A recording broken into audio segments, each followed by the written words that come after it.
What's up, everybody? My name is Scott Waters, and welcome to No Life Till Metal. It's time for part 2 of my rock metal update.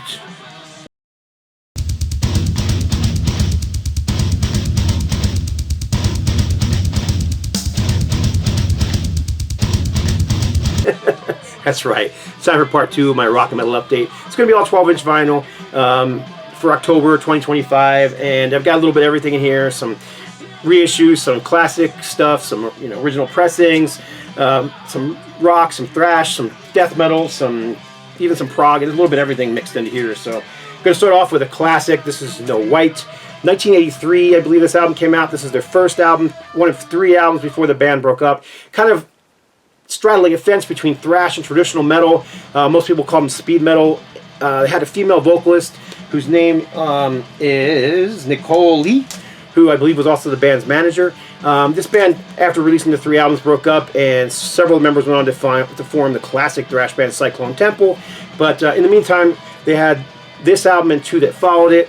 Kind of an underground band. Not a whole lot of people know about them, but they kind of have this like underground cult following. I have a buddy named Ron who loves this band, and actually that's where I got this copy from. He was looking for something, and he had this with a trade, so we made a quick trade. So yeah, original pressing on Enigma Records from back in 1980. I think it was 83, 84, somewhere in that area. But great album. If you're into classic thrash, speed metal, you probably dig that album. It's got that all that pummeling riffing, and that it just has that sound, that sound that came from that time period and can't be replicated.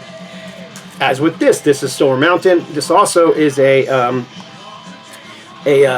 original pressing on, I believe I think it's the Metal Blade Records, but this might be a U.S. pressing, because I think the original was not on Metal Blade.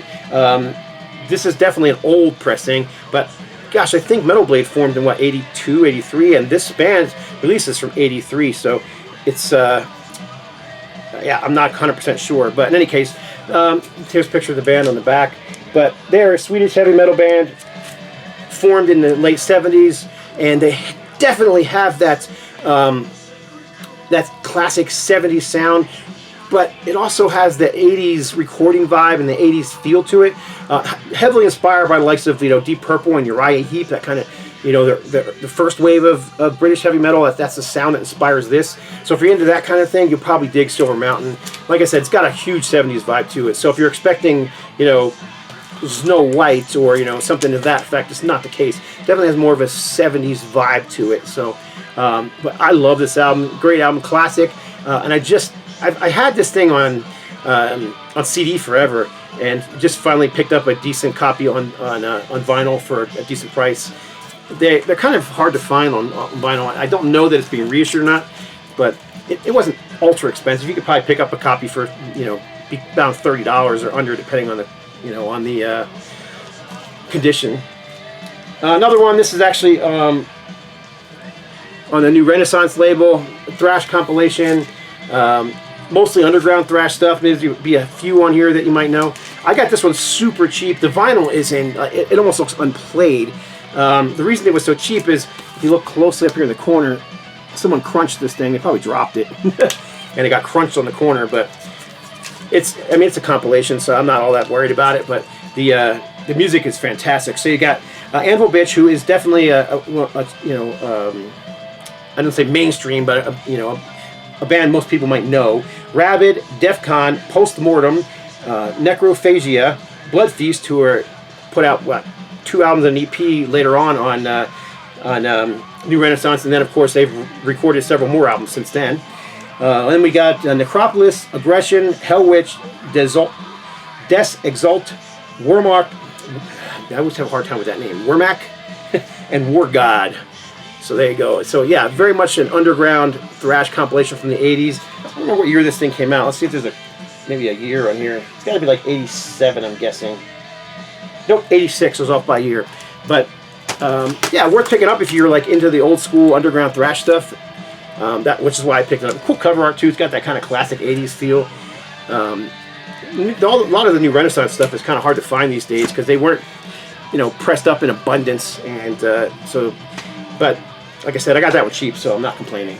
This is I don't know when this thing was reissued. 2013 on No Remorse Records. This is Jacob's Dream, and this is all their early demos. Now, the first two full-length Jacob's Dreams album, I think, are just fantastic. And I like the stuff they did after that, too, but there was a big difference in the sound. So on this particular album, and the two that followed it, you've got David Taylor on vocals. Here's the insert with the lyrics and stuff. Here's the back cover. But David left after the second full-length album, and they got a new singer. Now, the new singer was great, too. He actually was in a band called Biogenesis, and he's still in Biogenesis. But he's just a different style of vocalist. He's got more of a baritone, almost like a Jimmy Brown meets David Bowie style vocals, whereas David has a more of a high-pitched style. Either way, I like them both, but I really love those first two albums, and that's kind of what you get here is early versions of songs that ended up on those first two albums for Metal Blade Records. But this is, like I said, this was released on No Remorse Records out of Greece many years ago. And I picked this one up directly from guitarist John Barry. You can find him on Facebook under the name Frankenberry, and he has copies of this for sale. And it's like including shipping around $30, and they're kind of hard to find these days. That's a good price if you're looking for one, pick it up. But just U.S. power metal, really good stuff from Jacob's Dream.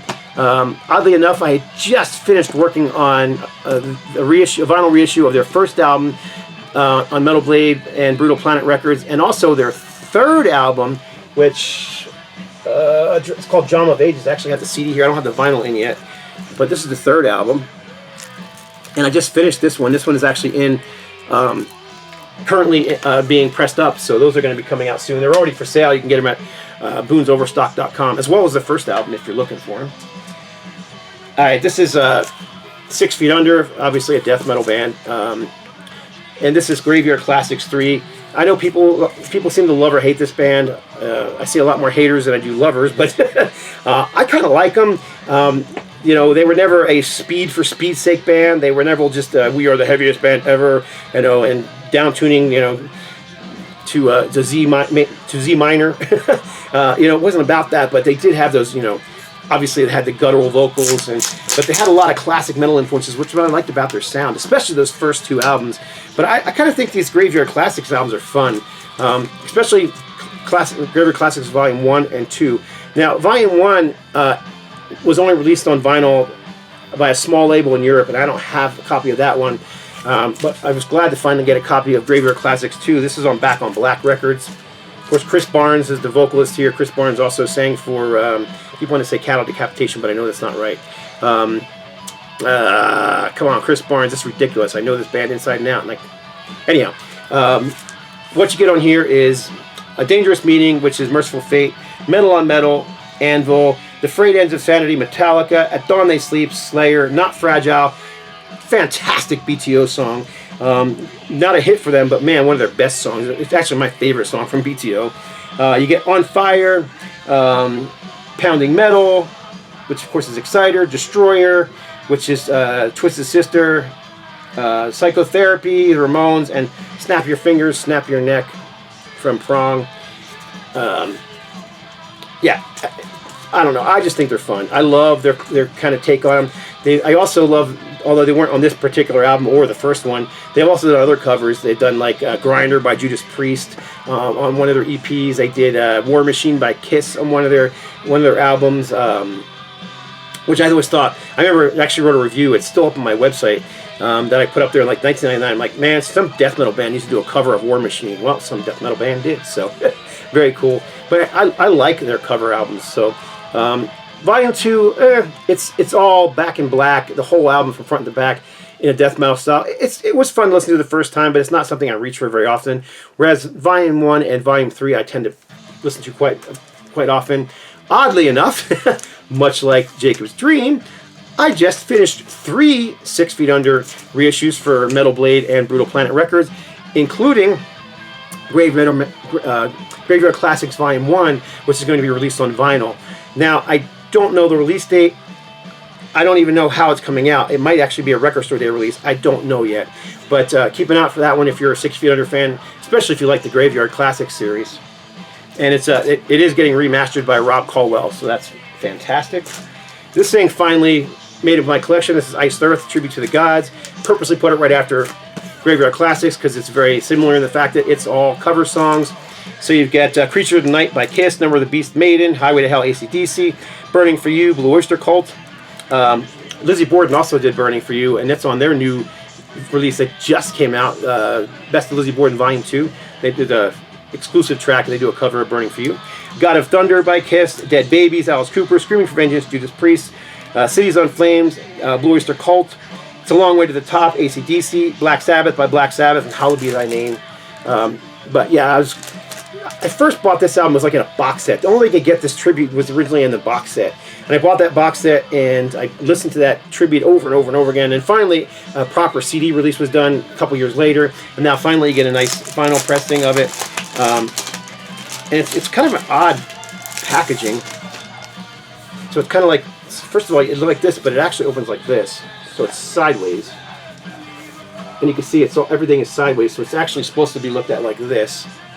But I got to hold on tight because the record's inside here and it will fall out if you actually held the album up like that.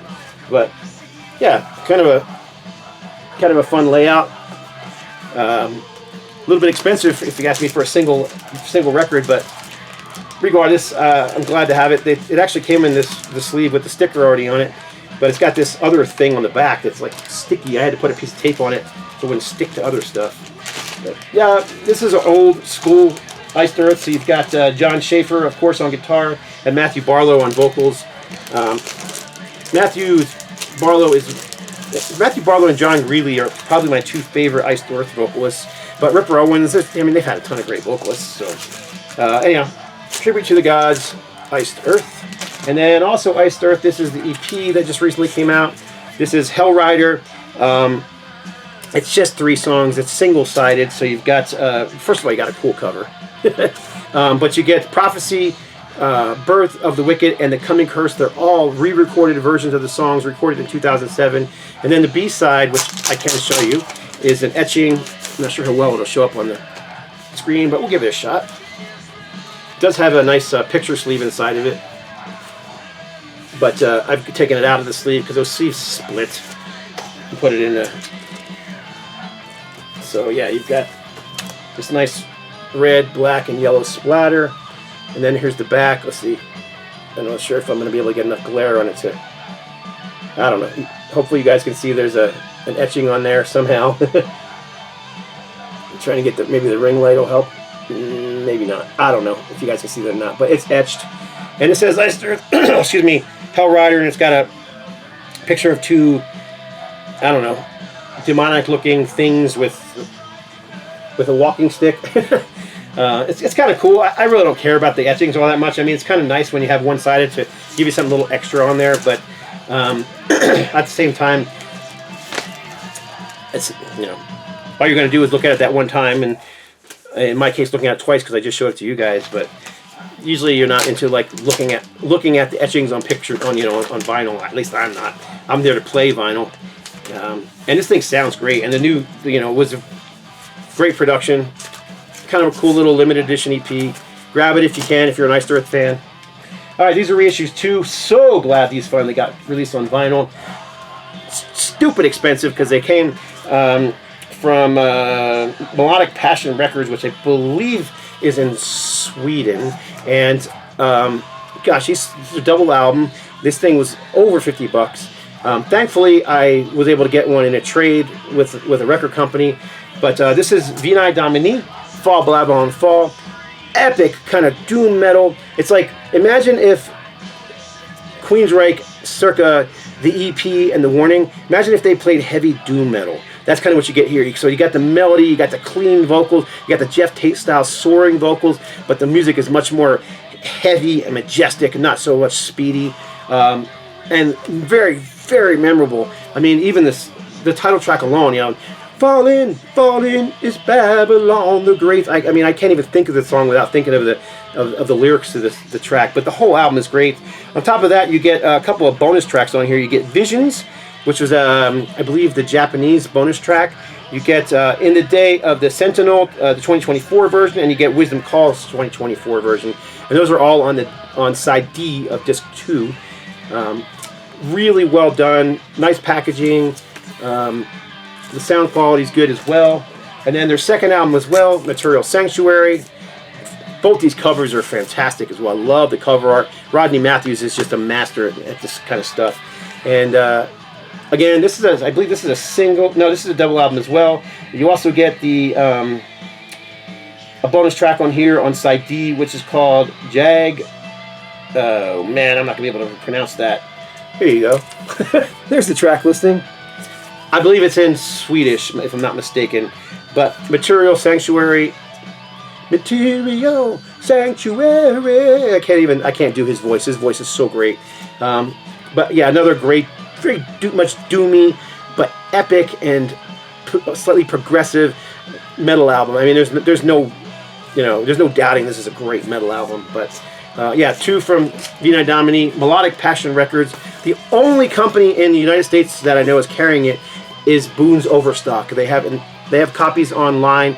Like I said, they're not cheap, but there was only a few copies pressed.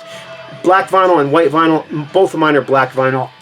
I don't care about colored vinyl that much. I just want the sound quality the best, and black is the most proven sound quality vinyl.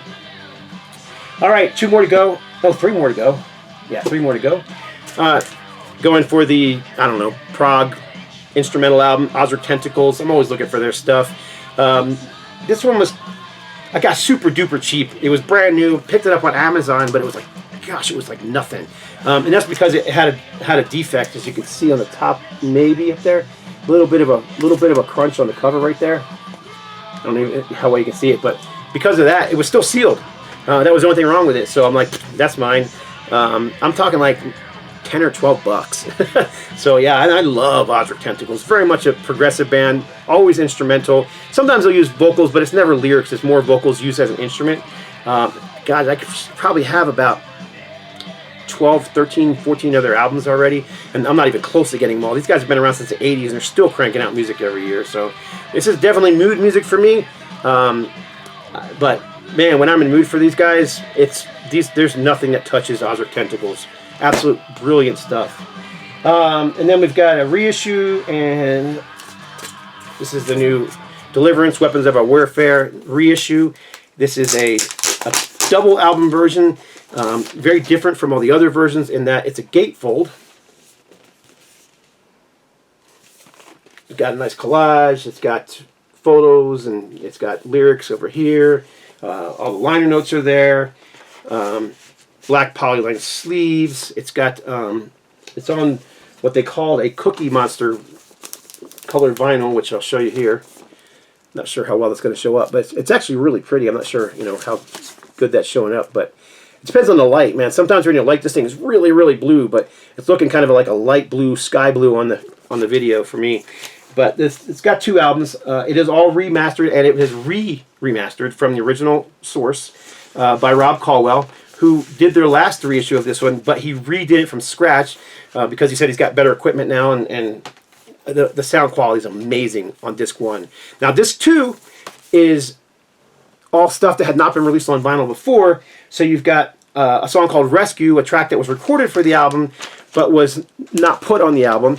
It is got the same sound quality, recording quality as the full album does, but the rest of the songs on side C and D are different. So you've got demo versions of Weapons of Our Warfare, This Present Darkness, Greetings of Death, Rescue, Slay the Wicked, Solitude, and 23. And those are all early demo versions of the songs. And it's really cool to have all that on vinyl, in my opinion. And both records have that Cookie Monster blue vinyl. Yeah, great album. You can pick this one up. I believe you can get this one on Amazon, but I picked it up from Boone's Overstock. This was put out by Retroactive Records in conjunction with Frontline Records. And then the last one, I've been on a major Stones kick recently. I've been listening to a lot of the 60s and 70s Stones stuff. I even like some of the early 80s stuff. I don't know. There was a point where I just kind of fell off with the Stones, and I'm not sure why. It's right around the right time of Tattoo You, probably because I was just so much in the middle, I just wasn't listening to much of the old rock. But I still loved all the old 60s, 70s, and that early 80s stuff. You know, Emotional Rescue and, you know, those kind of albums. There's just some great songs from back then, but I just never paid attention much after that. So I've been kind of on the Stones kick for, gosh, 2-3 months now, where I've been listening to at least a couple Stones, 3, 4, 5 albums a week. And a friend of mine's like, dude, you got to pick up Hackney Diamonds. He goes, it's so much better than you think it is. And I'm like, all right, because some of the 80s stuff, they just got kind of weird on there. It just wasn't quite as rocking as I wanted it to be, you know. But this is a really good album, just pure rock and roll from Rolling Stones. I'm not going to say it's heavy, but it's just gritty rock and roll. You know, it's not pristine produced. It's not like it's super slick, which is another thing I didn't care for with some of the 80s, late 80s stuff into the 90s. But I can always use some suggestions on Rolling Stones albums that you think were good after, excuse me, got the hiccups, after Tattoo You. I have pretty much everything up through Tattoo You, minus the live albums, and then this. And the funny thing is I got this one fairly cheap, brand new, sealed, and then not long afterwards, I found a copy of a 2 LP version of it, that was released just this year, maybe the end of last year. So I'm kind of curious to hear that one as well. But yeah, it's just good. There is Lady Gaga has an appearance on here, but you might think that's going to ruin the record. It really doesn't. She does a great job on the song. It's definitely a rock and roll song, not a pop song. So yeah, good album from the Rolling Stones. I mean, these guys are, gosh, this is 2023 maybe, 2023. So these guys are all in their freaking 80s, and they're still putting out, you know, solid rock and roll. So impressive. Kind of gives me hope for a band like Aerosmith, you know, that maybe they can pull out one more studio album and put out a good one, because the last studio album from Aerosmith was just too saturated in pop and ballads and guest musicians, and man, they just need to put out a solid rock and roll record like the Stones just did. So anyhow, that's it for my October 2025 12-inch vinyl update. Appreciate all you guys who watch and who comment. Please, you know, leave a comment below. I try to return the comments to everybody as soon as I can. And you know, hit the thumbs up, subscribe if you haven't already. All those things help the video get more watchers. And that's it. God bless. Stay strong.